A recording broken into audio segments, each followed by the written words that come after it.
Cette première étape de notre projet, de notre formation sur DVD, consiste à dessiner la maison uniquement dans son volume extérieur et de façon assez simplifiée. L'objectif étant de permettre aux personnes qui n'ont jamais utilisé SketchUp de se familiariser avec les principales options du logiciel.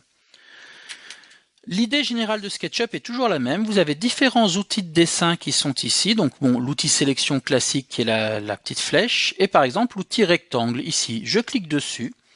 Ensuite, je fais un clic sur mon plan de travail et un seul clic, je clique. Vous pouvez lâcher votre souris une fois que vous avez votre clip. Si vous bougez, vous voyez que votre option est en cours de route. Puis un autre clic à l'endroit où on veut faire arriver notre rectangle. En fait, on dessine la diagonale. Et j'ai comme ça dessiné un rectangle. Un clic, un clic, un clic, un clic. Et en fait, tous les outils sont pareils. Vous voyez, si je prends le rond, un clic, un clic. Si je prends le polygone, un clic, ainsi de suite.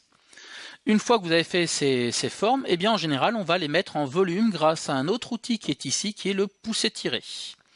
Et pareil, un clic, je peux lâcher ma souris, si je bouge quand même, ça bouge, un clic pour terminer. Un clic, un clic, un clic, un clic, un clic, un clic, un clic, un clic. Voilà, très grossièrement, le principe de base de SketchUp, c'est ça qu'il faut bien comprendre. La deuxième notion de base qu'il est bien de commencer à prendre en main dans SketchUp, parce que vous en savez autre chose, c'est la navigation dans le volume. Pour naviguer dans le volume, l'idéal est d'avoir une souris très classique avec une molette de souris qu'on peut faire rouler ou sur laquelle on peut appuyer. Parce qu'en faisant rouler la molette de souris déjà, comme pour naviguer par exemple sur Internet, vous allez pouvoir zoomer en avant ou en arrière sur un point ou un autre de votre écran. Vous voyez, si je pointe ma souris sur un point, c'est sur ce point que je zoome, donc il est important de pointer sa souris. Voilà. L'autre élément important va consister à pivoter, à faire pivoter le modèle, à tourner autour de notre modèle. Et pour ceci, on va à nouveau utiliser notre molette de souris, sauf qu'au lieu de la faire rouler, on va l'utiliser comme un bouton normal, c'est-à-dire que je peux cliquer sur ma molette comme un bouton. Et vous voyez, quand je clique, mon icône change de forme. Et si je fais un clic et glisser, c'est-à-dire que je tiens le doigt enfoncé sur la molette et que je bouge, je peux tourner. Ne pas hésiter à le faire en plusieurs actions pour tourner autour de notre modèle et donc changer notre angle de vue, dans un sens ou dans l'autre. Voilà les principales options de navigation. Dernière option de navigation importante, un peu moins utile mais quand même très pratique, c'est pour faire glisser notre plan de travail, ce qu'on appelle l'option panoramique, la petite main qui est ici en fait. Je ne vais pas cliquer sur la petite main, je vais cliquer sur ma molette comme pour l'orbite, mais en plus avec mon autre main, je vais maintenir enfoncé la touche Shift majuscule de mon clavier, ce qui me permet de faire glisser le modèle. Voilà.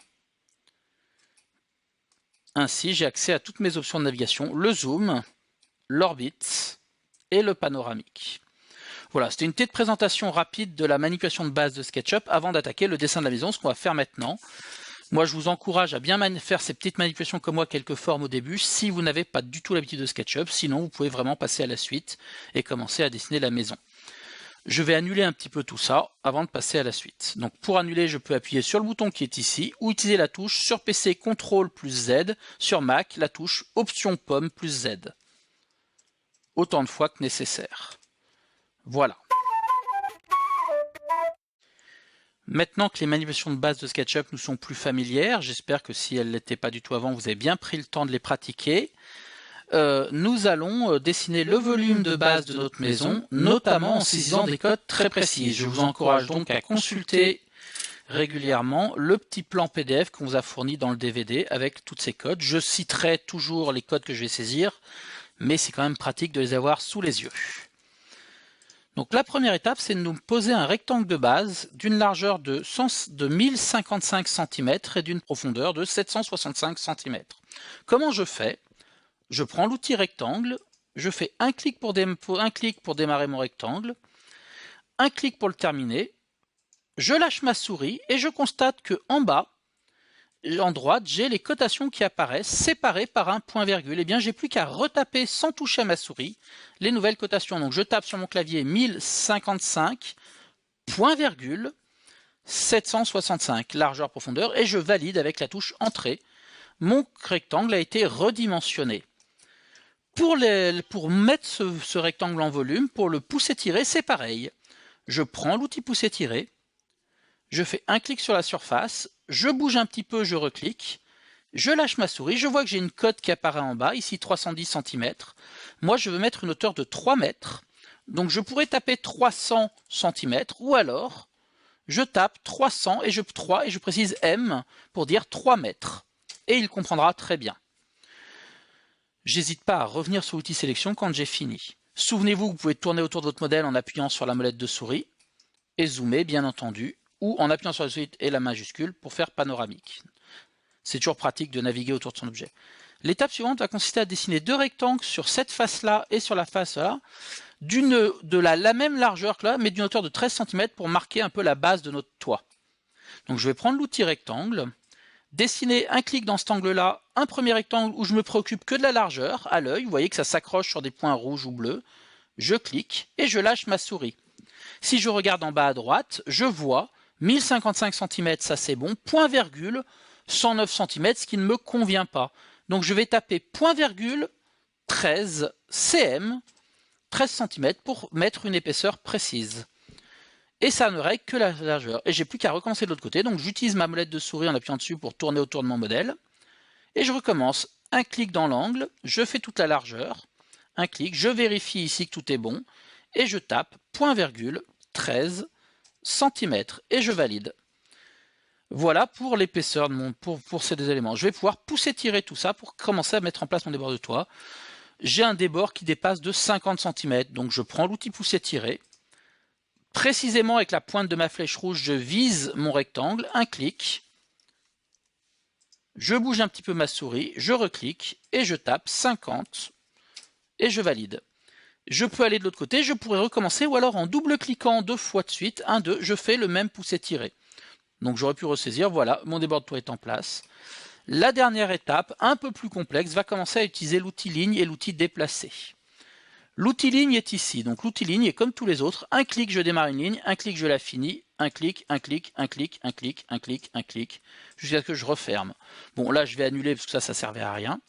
Mon idée est de faire un clic sur le petit point bleu clair qui est ici, qui indique le milieu de la ligne sur laquelle je me trouve, un clic, et venir chercher le milieu de l'autre côté, un clic. Ce qui me permet de dessiner, vous voyez, l'arête de base de la faîtière de mon toit. Une fois que je l'ai fait avec l'outil ligne, donc l'outil ligne c'est bien le petit crayon, je prends l'outil sélection, et je fais un clic pour sélectionner ma ligne. Un clic. Voilà. Et cette ligne, je vais la déplacer vers le haut. L'outil déplacer SketchUp, il est ici. Si je clique dessus, et que je clique sur ma ligne, un clic, et que je bouge, ça déplace la ligne, n'importe comment. Donc là, il faut être bien attentif. Regardez, vous avez un petit pointillé, et à un moment, votre petit pointillé va être bleu. Ça veut dire que vous montez bien droit. Là, il faut être bien attentif. Je monte un petit peu, je reclique, et je lâche ma souris. Actuellement, je suis monté de 205 cm et moi, je voudrais monter de 250 cm. Donc, je vais taper 250 cm et je vais valider avec la touche Entrée. Et voilà, je ne reste pas sur l'outil déplacer. Tout de suite, je reviens sur l'outil sélection. Notre volume de base est maintenant prêt avec des cotes précises. Je peux d'ailleurs les vérifier en utilisant l'outil cotation qui est ici. Il n'est pas très dur à utiliser. Regardez, un clic sur l'outil cotation et après, je fais un clic sur un angle. Un clic sur un deuxième angle et hop, je bouge un petit peu et j'ai posé une cote. Dans les cas simples, je peux aussi cliquer directement sur la ligne pour faire une cote. Donc vous voyez, si je mesure un petit peu tout ça, je peux m'amuser à coter un petit peu toute ma petite maison. Donc évidemment, là c'est 287 parce que j'ai enlevé 13 cm. Un clic sur un angle, j'ai mes 13 cm. Voilà. Et par exemple, je pourrais faire un clic sur l'angle qui est là.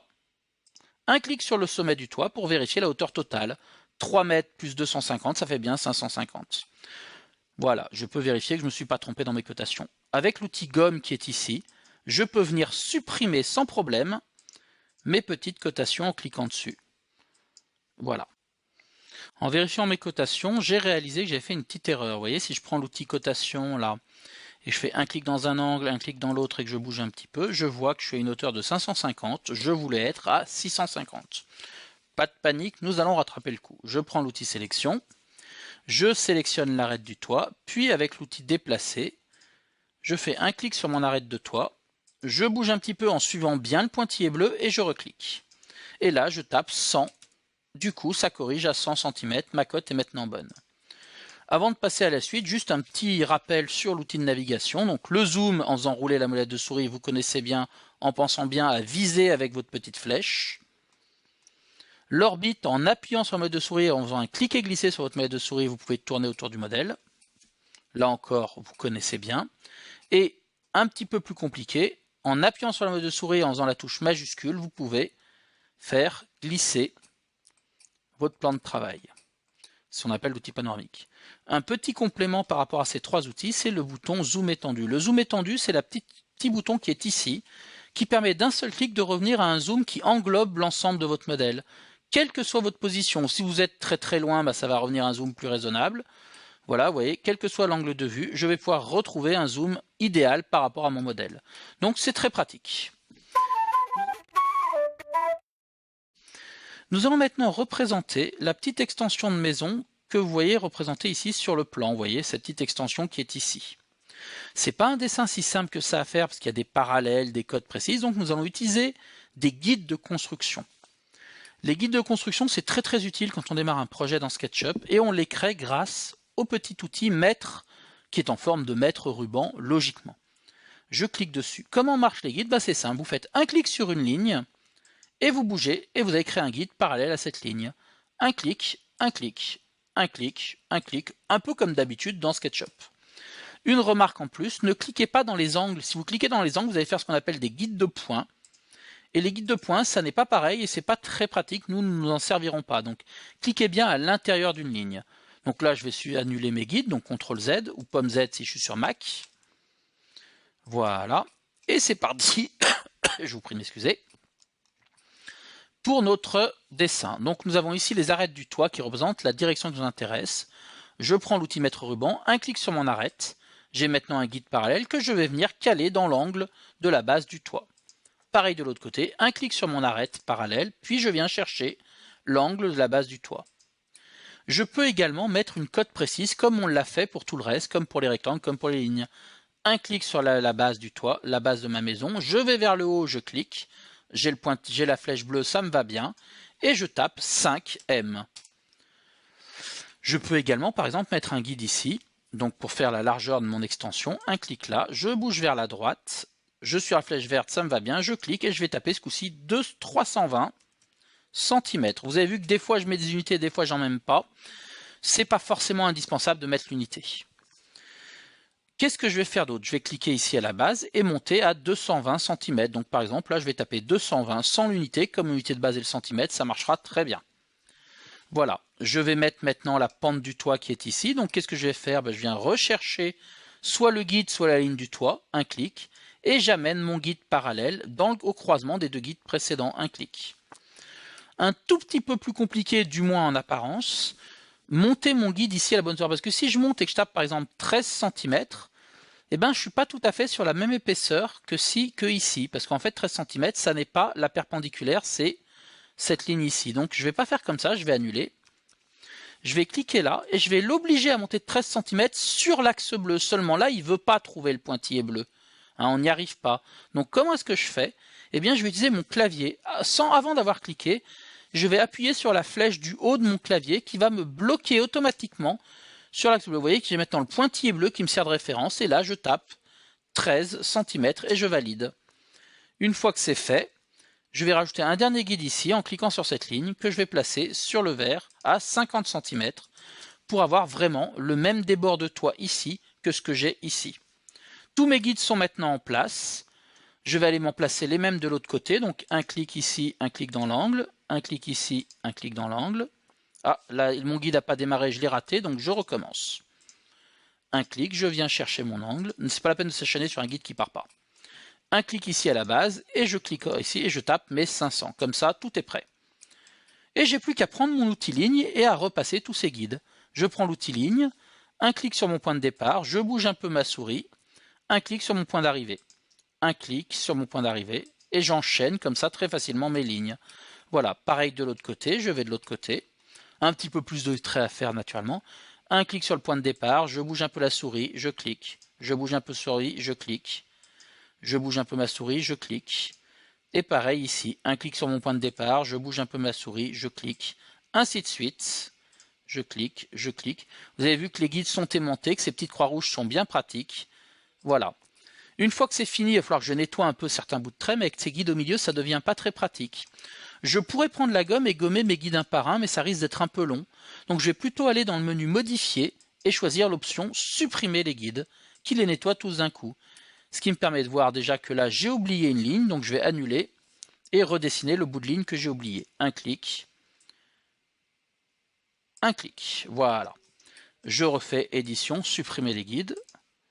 Et vous voyez qu'ici, j'ai juste un petit coup de gomme à mettre là pour nettoyer mes traits. J'hésite pas à tourner un peu autour pour valider. Tout cela m'a l'air très bien, on va pouvoir passer à la mise en volume.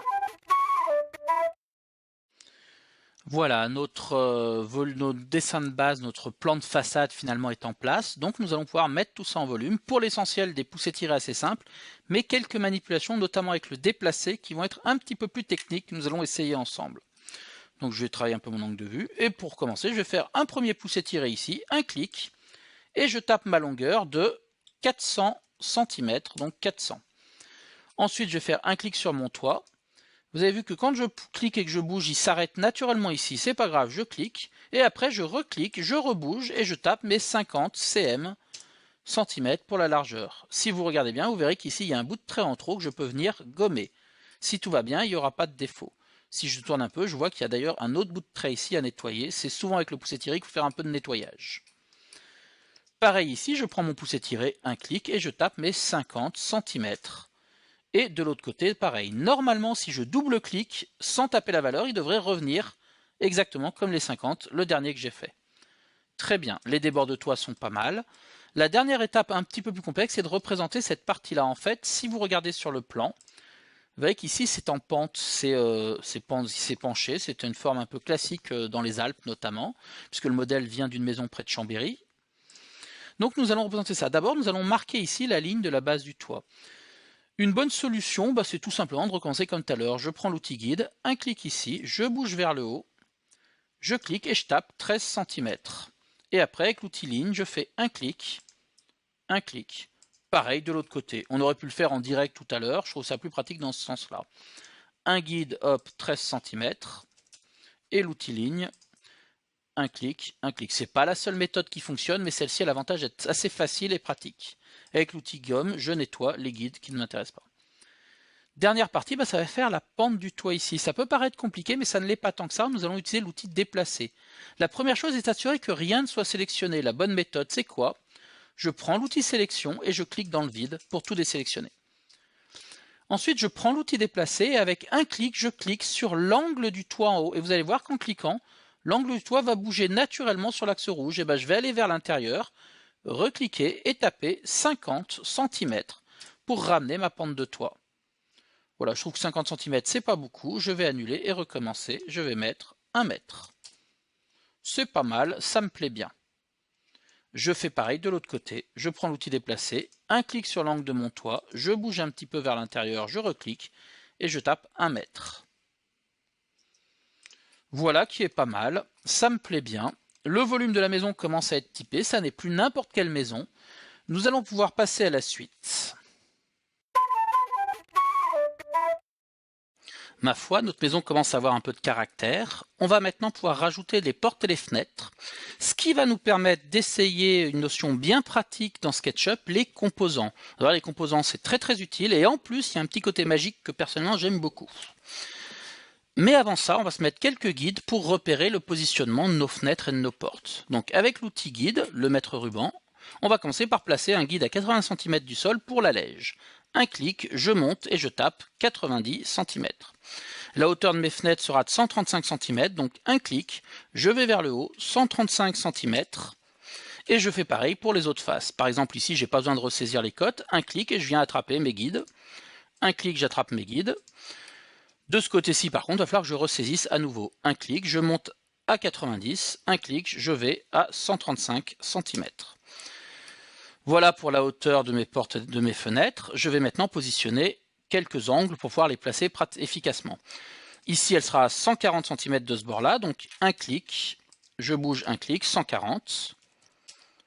Voilà, sur cette face, elles seront à 124 des arêtes des deux côtés. Un clic, 124, 124. Pareil de l'autre côté, un clic, 124. Et de l'autre côté, je vais mettre aussi un décalage de 118 cette fois-ci. Voilà pour mes fenêtres. Ah ben non, il y a les fenêtres du deuxième étage qu'il ne faudrait pas que j'oublie, ce serait regrettable. Donc je vais commencer par me placer un guide ici au milieu, puisque c'est le point milieu du toit qui m'intéresse. Et un guide à une hauteur de 355. Voilà, pareil de l'autre côté. Un clic, je viens chercher ici le point milieu de mon toit et une hauteur de 355. Mes guides sont bien tous en place, je vais pouvoir dessiner mes fenêtres. Pour ce faire, je vais juste dessiner un rectangle très simple que je complexifierai par la suite. La largeur de mes fenêtres est de 120 cm. Je prends l'outil rectangle, un clic, pas besoin de m'occuper de la hauteur puisque j'ai mis un guide, je clique. Et je vois que c'est la deuxième cote qu'il faut que la première cote qu'il faut que je change, donc je tape 120 et voilà ma fenêtre à la bonne taille. Avec l'outil sélection, je vais sélectionner ma fenêtre et rien que ma fenêtre. Si je fais un clic, je sélectionne la surface, mais pas les traits qui vont avec, ça ne me suffit pas. Donc je vais faire un double clic. 1, 2. Vous avez vu, le double clic sélectionne la surface et les arêtes qui vont avec. Et d'ailleurs, pour compléter, si j'avais triple clic, c'est-à-dire 1, 2, 3, j'aurais fait 1, 2, 3, j'aurais sélectionné la totalité du modèle. Un clic, rien que la surface, double clic, la surface et les arêtes, triple clic, tout le modèle. Mais là, il n'y a que la surface qui m'intéresse, donc double clic. Et là, je vais créer un composant tout de suite. Avec un clic droit, je choisis l'option « Créer un composant ». Dans cette fenêtre « Créer un composant », il y a pas mal d'options, mais il y en a deux qu'il faut vérifier à tous les coups. C'est le nom, donc je vais l'appeler « Fenêtre », pas très original, mais efficace. Et je vais vérifier absolument à chaque fois que la case « Remplacer la sélection par le composant » est bien cochée. C'est important. Le reste des options est optionnel, elle se règle un peu toute seule quand on en a besoin. Ici, comme j'ai dessiné ma fenêtre sur une surface, l'option découper l'ouverture est déjà cochée et c'est très très bien, vous verrez après pourquoi. Je fais créer. Maintenant que mon composant est créé, je vais le dupliquer partout où j'ai des fenêtres identiques, c'est-à-dire là où j'ai mis mes guides. Dupliquer dans SketchUp, c'est comme déplacer à un détail près. Si je prends l'outil déplacer et que je clique sur ma fenêtre, alors moi je choisis toujours un angle, je trouve ça plus pratique, et que je bouge, je déplace ma fenêtre, mais je ne garde pas sa position originale. Or, je veux garder une fenêtre sur l'emplacement de départ. Je vais donc, en plus d'avoir commencé à bouger, avant de faire mon deuxième clic, appuyer une fois sur la touche dupliquer. La touche dupliquer, c'est la touche CTRL sur un clavier PC et ALT sur un clavier Mac. Donc sur PC, j'appuie sur CTRL, sur Mac, j'appuie sur ALT une fois. Vous voyez que maintenant, je bouge toujours ma fenêtre, mais en plus, je garde l'original. Si j'appuyais à nouveau sur ma touche dupliquer, donc CTRL ou ALT, je reviendrai à la situation précédente. Donc là, CTRL pour déplacer. Et quand je duplique, ce qui est très intéressant, c'est que si je passe sur une face, il va reconnaître la face et s'orienter en conséquence. Et ça, c'est très pratique. Donc l'idée ici, c'est quoi? C'est que je trouve la face qui m'intéresse. Une fois que la face est reconnue, je clique. Et ensuite, j'attrape ma fenêtre pour la ramener sur sa position de base. Je duplique ma fenêtre, je l'emmène sur sa position au niveau des guides. Remarquez ici que j'ai choisi précisément mon angle. J'ai cliqué sur cet angle-là avec l'outil déplacer pour l'emmener en dupliquant, donc la touche CTRL ou ALT, sur l'angle opposé. Et je recommence, je clique sur ma fenêtre, je fais ma touche dupliquer, CTRL ou ALT, je reconnais ma face, quand la face est reconnue, je clique, et ensuite j'attrape un point précis, ici le milieu de ma fenêtre, et je l'emmène sur mon guide avec l'outil déplacer. Et je recommence, je clique, j'appuie sur ma touche dupliquer, donc ALT sur Mac, CTRL sur PC, je repère ma surface de fenêtre, un clic, et après, avec l'outil déplacer, je reclique dans mon angle et je viens le caler sur ma surface. Reste plus qu'une fenêtre à placer. Ici, donc, je la duplique. Un clic, CTRL ou ALT. Je la pose sur la surface et une fois de plus, avec l'outil déplacer, j'attrape le milieu de ma fenêtre et je viens le caler sur mes guides. Et voilà, mes fenêtres sont toutes en place de façon très précise. Je vais pouvoir répéter l'opération pour faire mes portes. Donc je vais me placer quelques guides. Le premier guide ici, c'est un guide à 223 cm de ma fenêtre. Un clic, deux clics, 223. Je vais faire une épaisseur de 90 cm pour cette porte, donc 90. Et de l'autre côté, je vais juste me mettre un guide de repère à 254 cm ce coup-ci de la fenêtre. Un clic, je clique, 254. J'aurai également une porte-fenêtre à positionner qui est à 137 cm de ce côté. Un clic, deux clics, et je place mon guide à 137 cm. Voilà, les guides commencent à vous être vraiment très familiers. Je vais prendre l'outil rectangle et tout simplement dessiner une porte avec un rectangle de bas en haut. Je vais sélectionner ma porte avec l'outil sélection et un double clic, 1, 2, et faire créer un composant, que je vais appeler bien entendu porte. Je vérifie que mes cases soient bien cochées, surtout celle-ci, et je fais créer. Et comme tout à l'heure, je le duplique, un clic, la touche Alt ou CTRL. Je viens repérer la face de l'autre côté, je clique dessus, et une fois que je suis sur ma face, après je le redéplace sur son angle. Je vais en profiter pour me dessiner ma porte-fenêtre. Un clic avec l'outil rectangle, je bouge, je reclique. Alors là, il y a un guide qui doit être mal placé. Non, c'est parfait. Là, je vérifie, la hauteur de 125 va bien, donc c'est la première cote qu'il faut que je change, donc je tape 120 cm.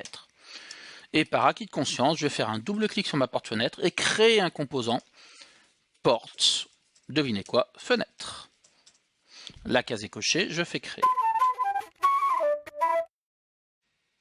Je vous avais promis un petit côté magique pour vos fenêtres, vous l'attendez peut-être un peu, bah le voilà qui arrive. On va essayer de modifier maintenant le design de nos fenêtres. Le problème, c'est que si vous prenez par exemple l'outil pousser-tirer et que vous essayez de cliquer dessus, vous voyez qu'il ne va pas vouloir vous modifier vos fenêtres. Il y a même des fois où vous allez avoir un petit panneau sens interdit. Alors, pour modifier une fenêtre, en fait, ce qu'il faut comprendre, c'est qu'un composant, c'est comme une boîte, et que si vous ne rentrez pas dans la boîte, vous ne pouvez pas modifier son contenu. Pour modifier le contenu de cette boîte, vous prenez l'outil sélection, et vous double-cliquez sur votre fenêtre. 1, 2. Et là, vous voyez qu'il y a des petits pointillés qui arrivent, vous voyez que tout le reste est grisé, vous êtes à l'intérieur de la fenêtre. On va même d'ailleurs aller encore un peu plus loin pour travailler notre dessin.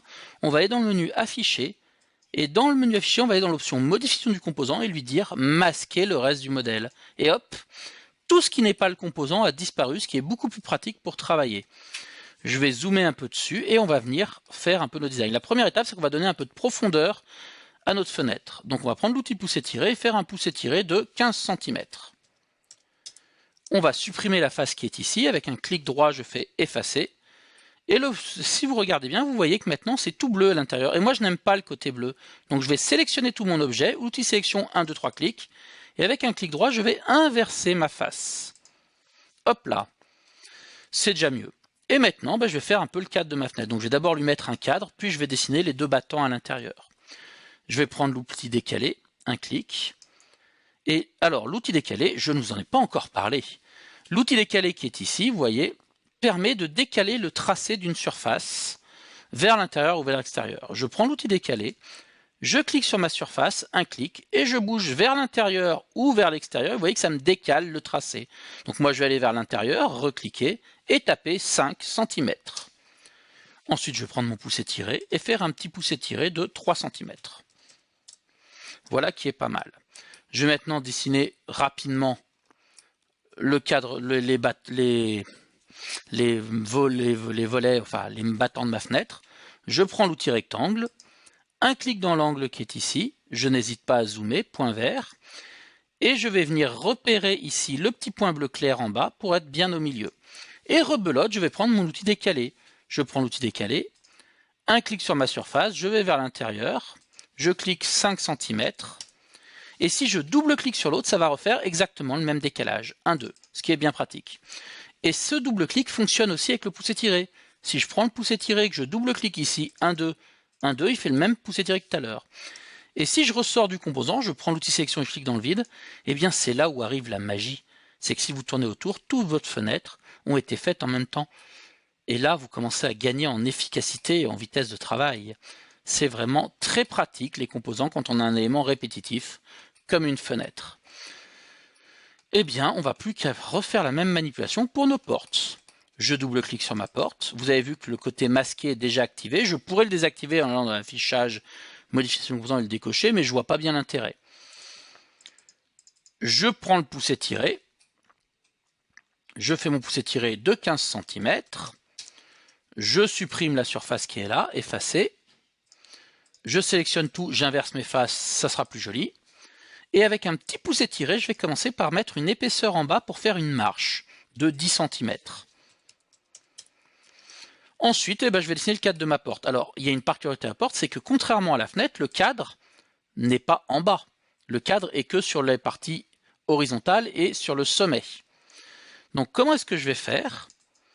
Je vais me contenter de ne sélectionner que le contour. Pour sélectionner juste le contour, je prends l'outil sélection, je clique sur ma première ligne, et ensuite je viens cliquer sur la suivante en maintenant la touche Shift ou majuscule, enfoncer. Un clic, 2 clics. Je n'ai sélectionné du coup que les arêtes du contour. Je prends mon outil décalé, un clic et je bouge vers l'intérieur. Je clique et je tape mes 5 cm. Et je fais mon petit pouce étiré. 3 cm. Ensuite, je vais faire le design de ma porte. Alors là, je vais faire un design en 3 parties, très simple. Hein. Et pour faire un design en 3 parties, pour répartir, je vais faire une option que j'aime bien. Je vais sélectionner la ligne qui est là. Et avec un clic droit, je vais la diviser en 3 morceaux. Pour ça, je tape 3. Ce qui fait que maintenant, ma ligne est coupée en 3 bouts. Vous voyez, un bout, 2 bouts, 3 bouts. Ce qui va me permettre de faire l'action suivante. Je prends l'outil rectangle, je vais me mettre par derrière, ce sera plus facile. Je clique dans l'angle qui est là et je viens chercher le point vert ici qui représente le premier bout. 1 tiers, 2 tiers, et voilà. Comme ça, c'est pratique. Ensuite, je prends l'outil décalé. Un petit décalage vers l'intérieur ici. Je vais taper 10 cm ce coup-ci. Et je le répète, double clic sur les autres surfaces. Voilà, je vais gommer et je vais juste faire un petit pouce étiré ensuite, ici. Toujours pareil, je double-clique et je vais gommer ces traits qui ne me servent plus. Voilà un petit design de porte très simple mais efficace. En 3 clics. Et si je ressors du composant, vous voyez que ça s'est tout adapté. La marche, tout est bien. Dernière étape, je refais à peu près la même chose pour ma porte-fenêtre. Une fois de plus. Je double-clique, je fais mon petit pouce étiré de 15 cm. Clic droit, je supprime la face, effacer. Je vais faire ma petite marche, hop, de 10 cm. Je sélectionne tout, 1, 2, 3 clics, j'inverse les faces. Je sélectionne avec l'outil sélection et la touche majuscule 1, 2, 3 arêtes. Je fais mon petit décalé, hop, de 5 cm. Un petit pouce étiré de 3 cm. Hop là, et puis là, je vais faire la même chose que pour les fenêtres. Outil rectangle, un clic sur l'angle qui est là. J'attrape le point milieu là-haut. Hop là, voilà qui est magnifique. Et puis je fais mon petit décalé à nouveau, hop, 5 cm. Un petit double-clic ici, ça va plus vite. Pouce étiré, double-clic, 1, 2, 1, 2. Et voilà une magnifique porte-fenêtre. Alors, nous allons maintenant rajouter des poutres et une cheminée pour affermir un peu le caractère de notre maison. Mais avant toute chose, je me propose de supprimer tous ces vilains guides. Comment est-ce que je fais? Souvenons-nous, le menu modifier, et dans le menu modifier, j'ai un bouton supprimer les guides, tout simplement. Alors, pour le dessin de ma cheminée, il va falloir que je prenne une précaution qui consiste à mettre la maison dans un groupe. Parce que si je dessine la cheminée directement sur la maison, je vais avoir des mauvaises surprises. Je fais justement ici un contre-exemple, ce qu'il ne faudrait pas faire. Je prends l'outil ligne, je dessine ma cheminée, donc un trait sur l'axe bleu. Ensuite ici, je cherche l'axe vert, j'ai un peu du mal des fois, il ne faut pas hésiter à zoomer. Voilà. Je redescends, je referme et je fais un petit pouce étiré. Hop là. Donc jusqu'ici c'est pas très dur, mais il y a un moment où je vais vouloir la déplacer cette cheminée. Et si je sélectionne rien que la cheminée et que je la déplace, c'est là où on court le risque d'abîmer, vous voyez, le dessin de notre maison. Et ce serait dommage, vu le soin qu'on a pris à mettre des cotes précises. Donc plutôt que de dessiner directement la cheminée, il est important de créer un groupe avec cette maison. Alors je vais commencer par me débarrasser de Sophie qui va me gêner un peu. Un clic droit, j'efface Sophie. Voilà. Créer un groupe, c'est comme pour créer un composant en fait, c'est quasiment pareil. Si je fais 1, 2, 3 clics avec l'outil sélection sur la maison, je sélectionne toute la maison, mais ni les portes ni les fenêtres, et c'est dommage. Donc je vais plutôt faire un clic et glisser avec l'outil sélection pour faire un rectangle de sélection qui recouvre toute ma maison. Comme ça, j'ai tout pris. Et avec un clic droit, je dis créer un groupe. Le groupe, c'est un peu la même chose que le composant, vous voyez. Si je double-clique dedans, je peux le modifier un petit peu comme le composant. À la différence que si je duplique un groupe, il reste unique, alors que si je duplique un composant, comme on a eu le cas pour les fenêtres, les composants sont tous identiques. Le groupe est destiné à être unique, le composant est destiné à la répétition. Je vais maintenant pouvoir dessiner tranquillement ma cheminée, en prenant l'outil ligne et en y allant. Une première ligne ici sur l'axe bleu que je vais monter à 135 cm. Ensuite ici je fais une ligne sur l'axe vert, hop là, que je vais mettre à 38 cm. Puis je redescends bien sur l'axe bleu jusqu'au trait en bas. Là vous voyez que ça ne se referme pas parce qu'il faut que je rajoute le dernier trait en bas. Comme il y a des groupes, les traits ne sont plus en commun. Ma surface de cheminée est faite, je vais pouvoir la pousser tirer à 38 cm. Voilà. Je vais sélectionner ma cheminée et créer un groupe.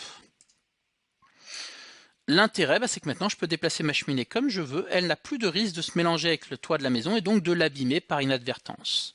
Moi en général ce que je fais, c'est que je viens cliquer plutôt, je sélectionne à l'avance bien sûr mon groupe, et je viens cliquer dans l'angle de la maison, comme ça je peux suivre les lignes de la maison, ce qui me simplifie la vie pour mon déplacement. Là je vais me déplacer à 150 cm.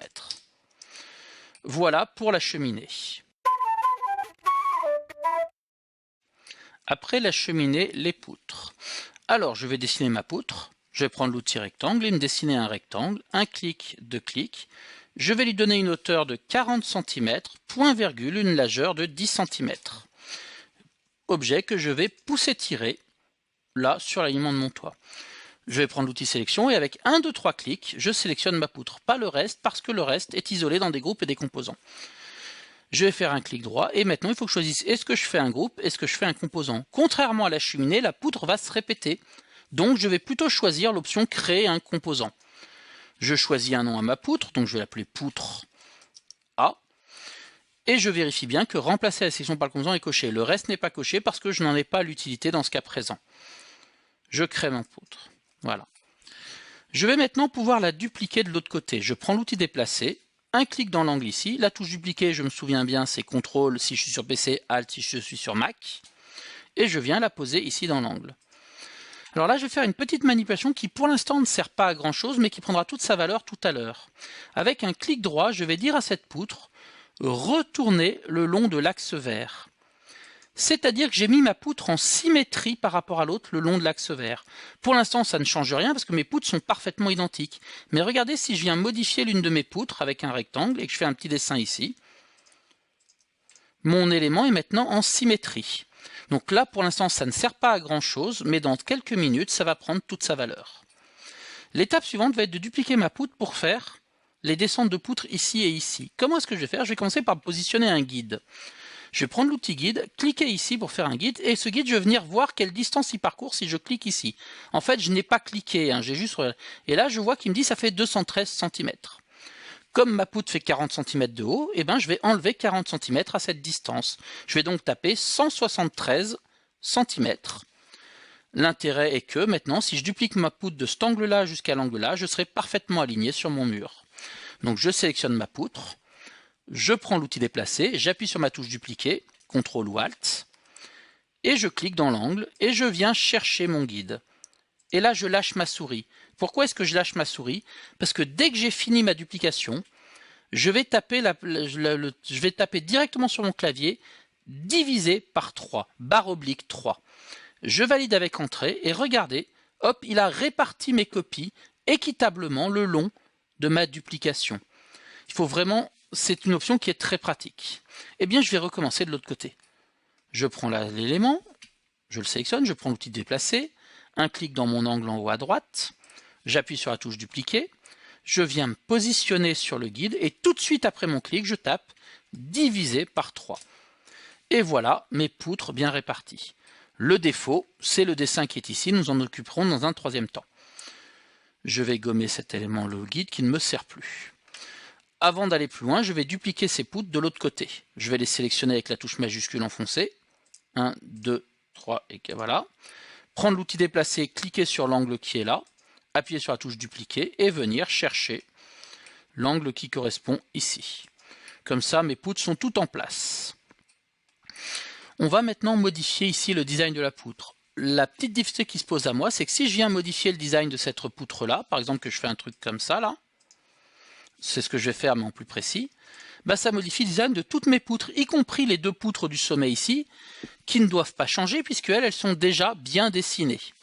Donc avant de modifier le design, il va falloir que je fasse une opération intermédiaire. Parce que ma difficulté est la suivante. Chaque composant est identique à tous les autres. Donc si j'en modifie un, je modifie tous les autres. Je vais donc devoir différencier les 4 composants du sommet, les 4 poutres du sommet du toit de toutes les autres. Pour ce faire, je vais les sélectionner avec la touche majuscule. 1, 2, 3 et 4. Et une fois qu'elles sont sélectionnées, avec un clic droit, je vais dire « Rends-les uniques ». Je les rends uniques, c'est-à-dire que je les différencie des autres. En apparence, ça n'a rien changé, mais si je regarde le nom de mes poutres avec l'option Info sur l'entité, Info sur l'entité, je l'obtiens en faisant un clic droit sur la poutre et en disant Info sur l'entité. Je vois que les poutres que je n'ai pas rendues uniques s'appellent toujours poutre A. Par contre, si je sélectionne une poutre rendue unique, elle s'appelle maintenant poutre A-1. Elles ont changé de nom. D'accord? D'ailleurs, ce nom ne me plaît pas, je vais les appeler poutre B. Voilà. Donc j'ai maintenant 4 composants poutres identiques ici et 6 autres composants poutres ici. Ce qui va me permettre de pouvoir modifier le dessin d'un de mes composants. Je vais double-cliquer dessus et faire motion. Mon problème, nouveau petite difficulté, c'est que je ne vois plus le toit pour faire le dessin bien propre de ma poutre. Donc, pourquoi je ne le vois pas? Parce que tout à l'heure, dans le menu affiché, quand j'ai fait mes portes et mes fenêtres, j'ai été cocher l'option modification du composant, masquer le reste du modèle. Eh bien, je vais la décocher, ce qui fait revenir mon toit. Comme ça, avec l'outil Ligne, je peux très tranquillement venir redessiner, hop, le petit bout de cale, le pousser tirer à la bonne distance et éventuellement nettoyer les traits qui ne me vont plus. Donc, j'ai ici mes poutres qui sont bien propres, celles-ci n'ont pas changé. Et souvenez-vous de l'option retourner le long de l'axe vert qu'on a fait tout à l'heure de façon prévisionnelle qui ne nous servait pas. Et bien maintenant, elle prend toute sa valeur puisque mes poutres sont du coup en symétrie de l'autre côté. Si je ne l'avais pas fait, j'aurais eu des poutres comme ça, retournées, inversées. J'aurais pu le faire à ce moment-là d'ailleurs. Voilà pour mes poutres.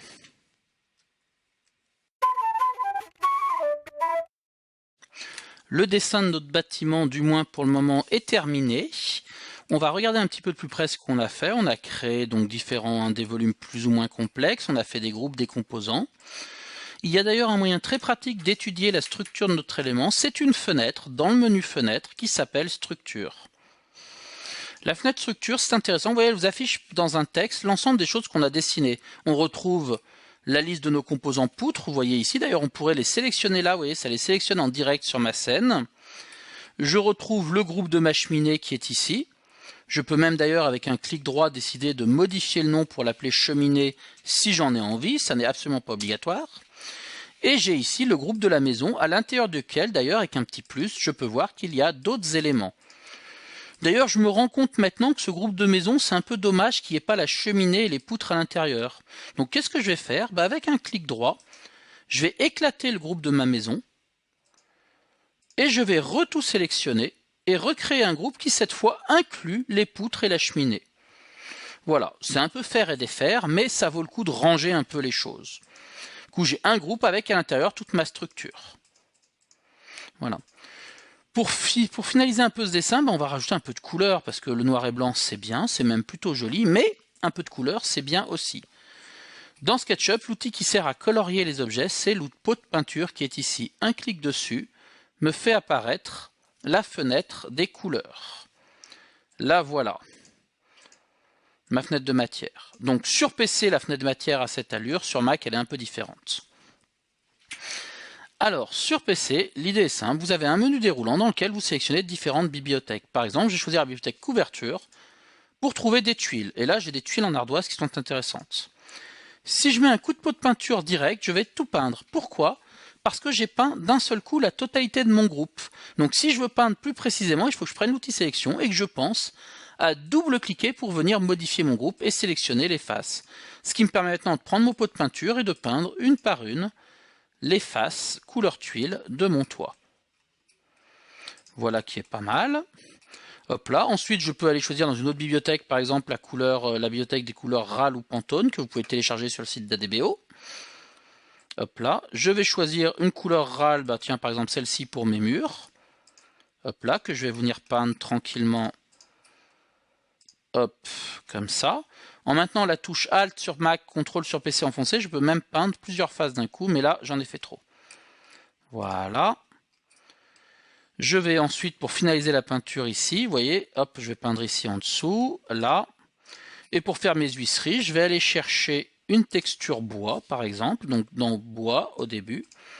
Et c'est là où la touche CTRL sur PC, Alt dont je vous parlais est intéressante. Vous voyez, si je maintiens CTRL enfoncé sur PC, Alt sur Mac, d'un seul clic, j'arrive à peindre toutes les petites parties ici qui restent, en dehors de mes groupes et de mes composants. Je vais d'ailleurs pouvoir double-cliquer du coup dans mes groupes, par exemple dans mes poutres, un double-clic. D'ailleurs, je vois que là, il y a un trait en trop que je vais gommer. Prendre ma touche, mon pot de peinture, avec la touche CTRL, je peins tout. Et du coup, tout est peint. Je double-clique dans mon autre poutre qui est ici. Et toujours pareil, avec la touche CTRL, parce que je suis sur PC, mais ça aurait été ALT si j'étais sur Mac, je peins la totalité de cette poutre. Voilà. Donc la peinture est pas mal. Donc ce qu'il faut bien repérer, en fait, c'est de bien penser à double-cliquer dans les groupes et les composants. Par exemple, la cheminée, je vais prendre la même couleur que celle qui est en bas. Pour récupérer une couleur, je peux prendre le pot de peinture et utiliser la pipette. Et là, c'est un petit peu comme sur Photoshop, pour ceux qui connaissent ce logiciel. En appuyant sur la touche pomme quand je suis sur Mac, Alt quand je suis sur PC, je transforme mon pot de peinture en pipette. Vous voyez? Alt ou pomme, pipette. Je le lâche, ça revient normal. Donc en faisant la pipette, je clique sur mon mur et hop, j'ai resélectionné ma texture là, que je peux venir appliquer sur ma cheminée. Je vais maintenant pouvoir double-cliquer dans mes fenêtres pour les peindre. Je double-clique. Alors je vais aller chercher une couleur transparente pour les vitres. Donc je vais choisir dans la bibliothèque ici, translucide. Je prends ma couleur, je vais prendre celle-ci là, et un clic, deux clics pour peindre les vitres. Je vais peindre le cadre ici de la même couleur que la maison. Donc je prends mon pot de peinture, j'appuie sur ma touche pomme sur Mac, Alt sur PC, pipette, et je clique là. Et bien que je ne vois pas bien la couleur, regardez, elle est quand même sélectionnée. Donc je peux appliquer mon pot de peinture, hop, tout autour de ma maison. De la même façon, je prends la pipette et je viens cliquer ici sur mes briques, sur mes poutres pour récupérer ma couleur bois. Et avec la touche Alt sur Mac, CTRL sur PC enfoncé, je peins tout le reste du cadre. Ma fenêtre est faite, visserie compris. Et j'ai plus qu'à m'occuper de mes portes. Donc je vais me faire la porte-fenêtre, toujours la même technique. Donc d'abord la couleur ici, ensuite je récupère le cadre. Donc avec la touche Alt ou pomme, le mur. Je peins ici l'intérieur de mes murs, hop là. Je viens chercher la texture bois, par exemple ici. Et avec la touche pomme, CTRL ou ALT enfoncé, je repeins la totalité de mon cadre. Et pour la porte, je ne vais pas trop m'embêter. Je vais peindre dans la couleur du cadre ici le mur, et tout le reste, je vais le peindre en bois. Hop là. Et voilà. Vite fait, bien fait, un petit peu de couleur pour égayer un peu ce modèle et lui donner un côté un peu plus complet. Ce qui est important, notamment quand on travaille sur un permis de construire, puisque il faut donner des informations de couleur sur nos façades.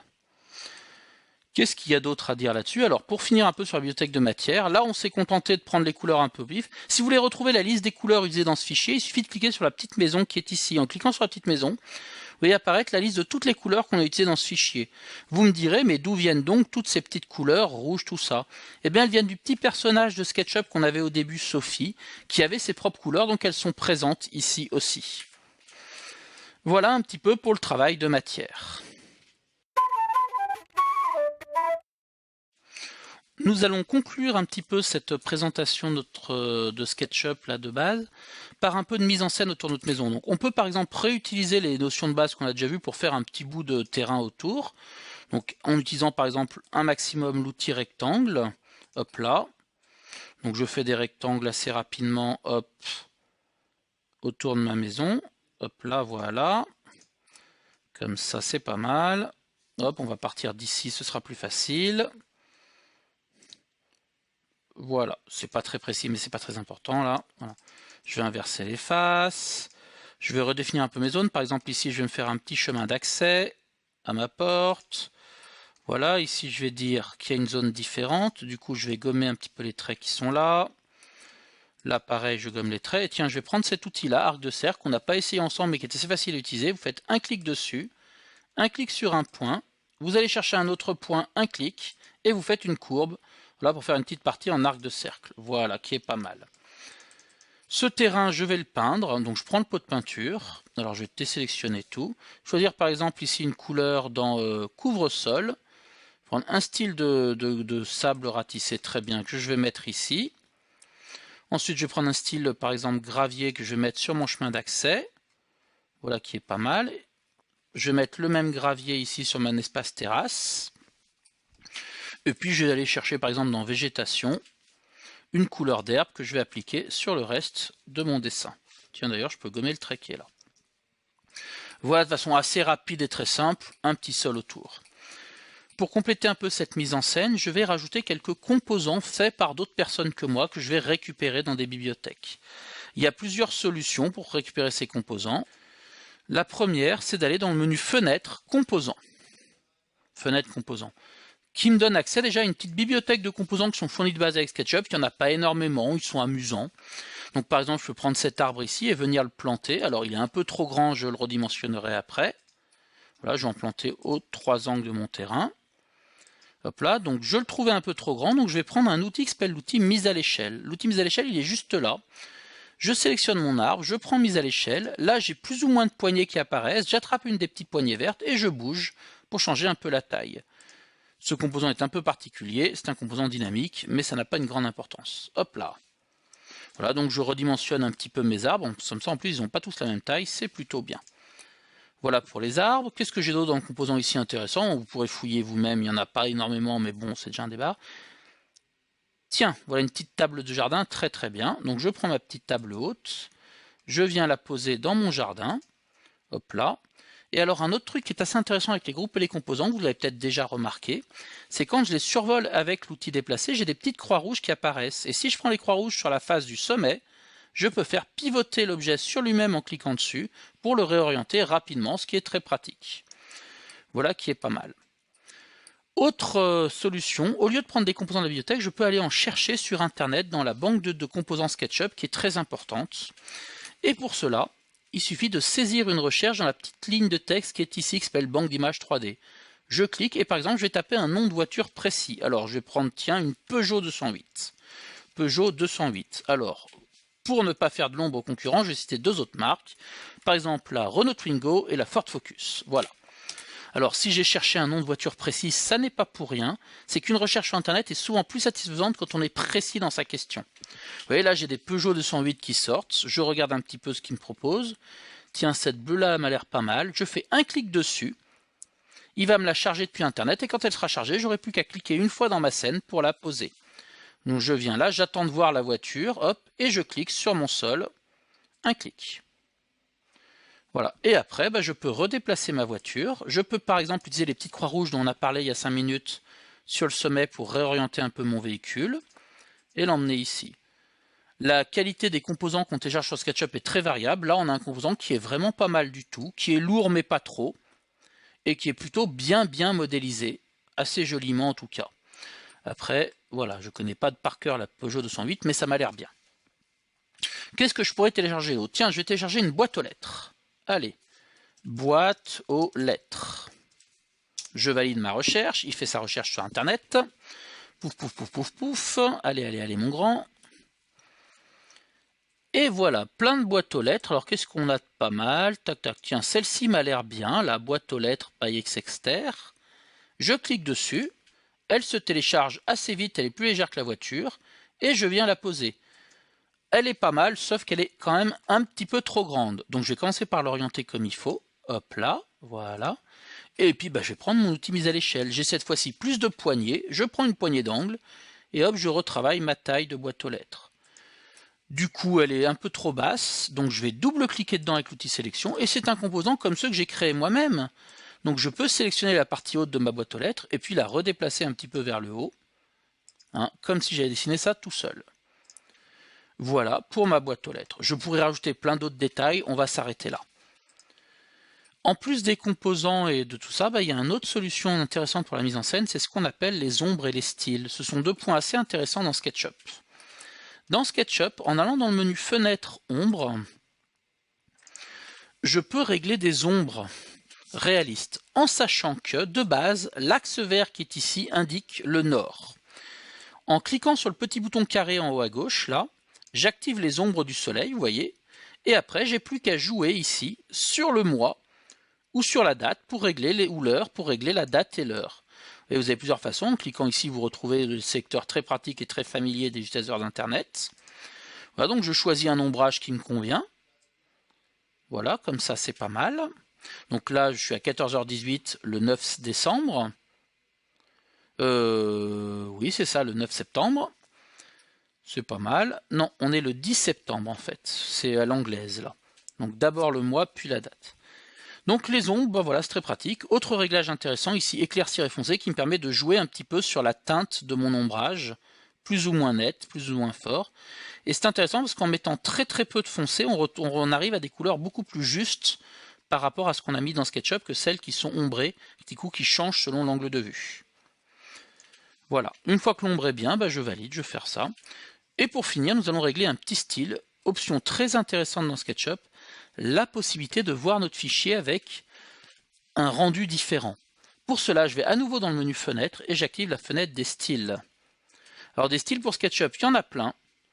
Il faut fouiller un petit peu. Vous cliquez dans la petite bibliothèque qui est ici et par exemple, vous allez dans, je sais pas moi, style assorti. Voilà, style assorti, très bien. Et là, vous voyez, vous avez différents styles. Il suffit de cliquer dessus et de laisser un peu de temps en éditeur pour avoir une vision très différente de votre image. Voilà.